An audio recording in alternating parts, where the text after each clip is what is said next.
But I think that it is like, I think that I don't know where you've seen all the sources of like the statement, it's okay to cry. It's just the wording. It's like words hold power and value. And this is what our society is forgetting. And this is what's so good about the old generation and the old ways. Every word mattered. Every way you said things mattered. It mattered. Nowadays, it doesn't matter. It's about what sounds good, not about what the wording is.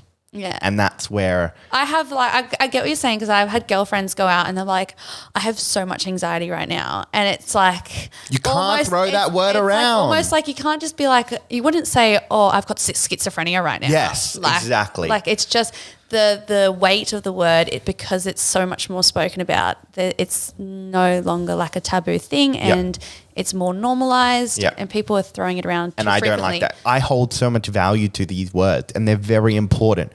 That's why we've got to be very careful with what words we use.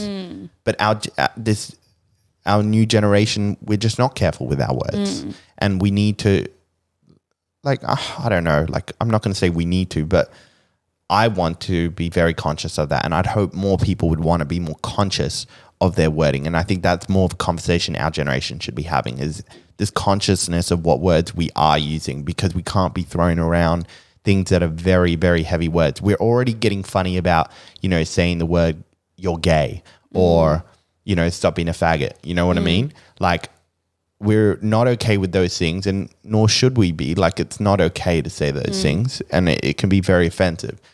It's the same thing with depression, anxiety, telling a guy to cry.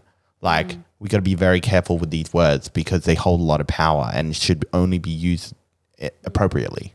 Well, that's why I love like having the type of conversations that we do, and you sharing this right now, because you may have given a perspective to people that they haven't had before, and all of a sudden they may be more aware of the words that they use. And we also have to take responsibility. If you believe that and you hear a friend that says, I have so much anxiety right now, I'd be like, don't say that. Like, because that's how we will create change.